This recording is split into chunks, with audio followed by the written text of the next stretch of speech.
Safety in the workplace refers to the measures and practices put in place to ensure the well-being and protection of employees from potential hazards and risks associated with their job tasks and work environment. An infection wound, also known as an infected wound, is a wound in which pathogenic microorganisms, such as bacteria, viruses, or fungi, have invaded and multiplied, leading to inflammation, tissue damage, and potential complications. It's important to seek prompt medical attention for infected wounds, as untreated infections can lead to serious complications such as sepsis, blood infection, tissue damage, or the spread of infection to other parts of the body. However, in this particular scenario, the wounded person did not seek professional treatment or visit a hospital due to financial constraints, which is an unfortunate yet common situation faced by many. Limited access to affordable health care can force individuals to neglect or delay seeking medical attention, even for potentially severe conditions like infected wounds. This not only puts their health at further risk, but can also prolong recovery and increase long-term costs if complications arise.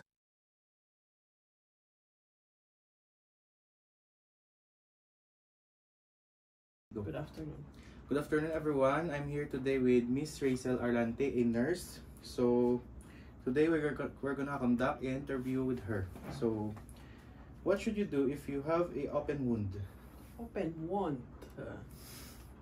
Open wound, damo na siya sa klase ang open wound. Ang iban, punctured wound, what's yung sinaging tuslok or nadusmo ka mo na sa mga punctured wound. Ang common is lacerated wound. Mga na ano sa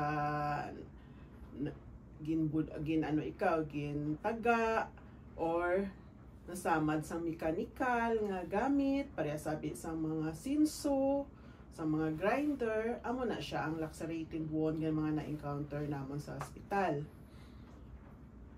So that's what you should do in open wound. Or anong himuon kung may open wound.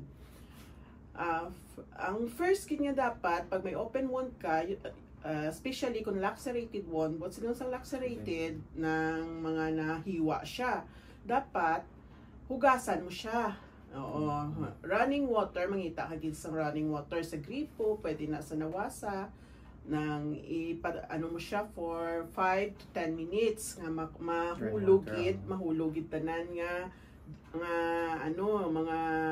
ang mga kung ano nagtapik dira para sabi mga dust or mga stone kung pati ang atak tapik dapat mahulugin na siya. Tapos after that pamalahon mo siya. Pag pamala sa iya, kung wala na siya nagadugo, pwede mo siya butangan ng sang antiseptic like kung may betadine kada, kung alcohol mahapdi na siya. Mahibi kagi siya sang kahapdi. Dapat mga antiseptic like betadine ng agwa oksinada, kung may ara tani amo na lang na, pero kung wala, let it be dry tapos tabunan nang siya sang clean towel. So next is, what should you seek eye treatment to a professional? So saan o ka nga masik ang treatment sa professional na? Usually dapat kung nasamad ka gid siya, dapat siya immediately. Dapat pag nasamad ka nang ginugasan mo siya, kadto ka na sa clinic. Damo man mga sa barangay clinic or something kung malapit ka sa ospital, sa emergency room, manabi. Kay may para ma-prevent naton ang infection. Tapos matudluan kung paano malimpyuhan ang wound. Kay kung napabayaan lang kay mahal ang hospital kag ang mga kag tamara na magkadto kay gamay lang kuno na by ilang da. Hay kung hindi na maayo kay ga cause ina sa sang infection. Muna. Kay kung financial problem gid amo gina-permi ang encounter namon, financial problem ano pa ba ilang da gaayo malang na siya. Siya. So next is it okay to treat the wound with organic matters like leaves? So sang una nga panahon, mga ancestors amo gyud man na nagamit, di ba sa bukid ta naghalin. Mo na. Why ta mahimo pag nasamad sang una nga panahon, makuha na sa dayon sang dahon, amo na gani nakaangdan ta. Makuha na sang dahon sang ano na no gani na Lapunaya. Oo, lapunaya or something ng gagmay. Malunggay kay pangpauntat sang dugo.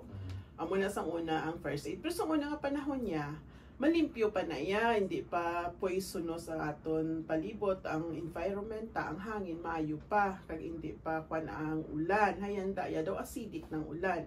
No pa delikado na naton siya gamiton.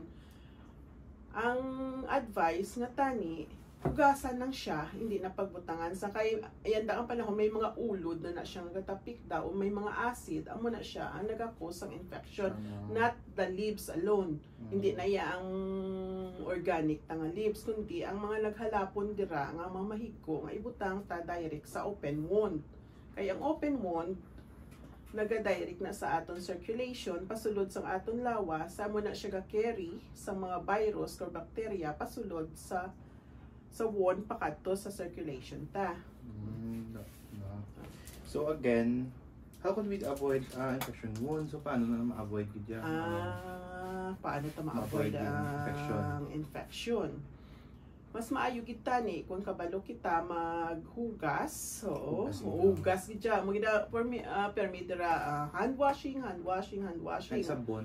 Oo, hugasan ta sa muna balik-balik lang sa running water, butangan sa hugasan sa sabon kung may ara dira, tapos limpyuhan gid siya na amo gid na ma-preventa, pero mas maayo gid siya ya kung mapakonsulta siya sa doctor, sa physician immediately kay mahatag na sila sang mga prevention sa tetanus, may mga injection na anti-tetanus, tapos matudluan ka kung paano siya malimpyuhan adlaw-adlaw, dressingan mo siya, kung paano siya i-close lang or i-open. Oo, may mga advice na ang doktor kung anong himuon. Tapos, kung may antibiotic nga ginahatag, kung kinahanglan gid, amo na nga hindi gina siya ma-infection kung kabalo lang kita mag-care. So, next is, what are the ways in treating a slow healing wound? So, paano na siya?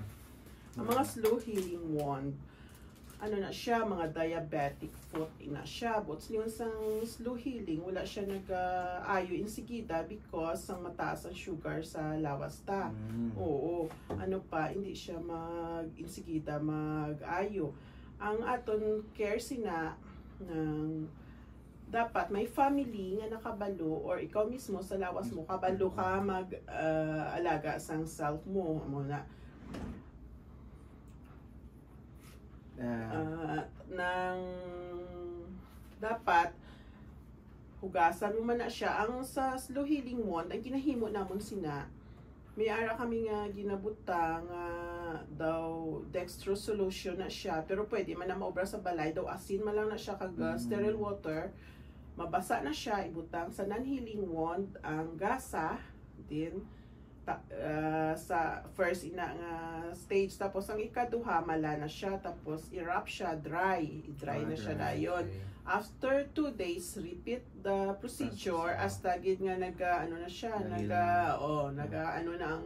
ang mabalaan ta nga ga-heal na ang wound pag siya ready siya, hindi siya daw mapula-pula siya.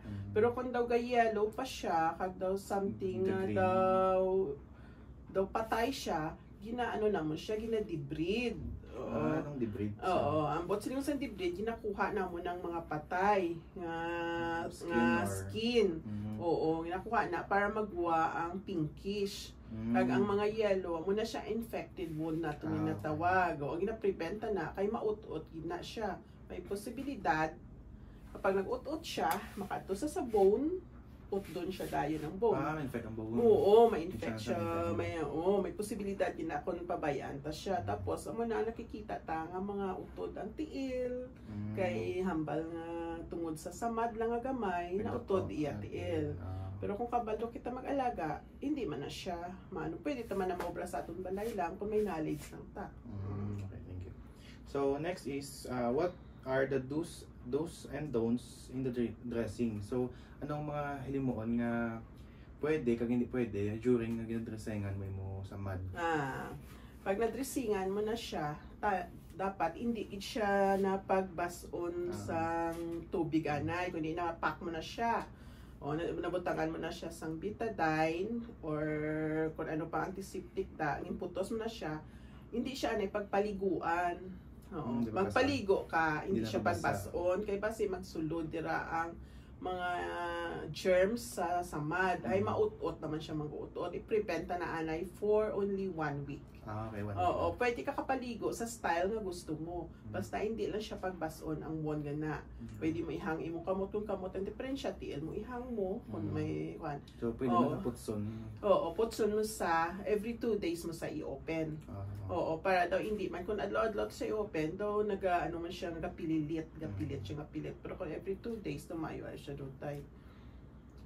So about sa dus, anong mga sa mga dus ano ang mga namin ulubrahon mo na about sa pag-dressing? Mas mayugid siya sa dos nga kung may infective wound ka. Mas mayugid hindi ka maglibot, hindi ka mo maglibot. Mas mayugid nga ma-rest ka mo anay. Oo. Ma-rest ka mo anay sa inyo balay para ma-prevent gid siya. Oo, daw mo ginang mayugay kay kun para sabi tiil mo may diferensya, suksukan mo siya sapatos, malakat ka. Ay, ano pag ma-infect pag na siya, madut-dut pag na siya. Mas maayo daw wala man tani mga don'ts pero daw amo nang advice lang kung samtang may samad pa sa balay lang anay. Oo. So that's all. Thank you Miss Rachel Arlante for doing this interview with me. So thank you. You're welcome.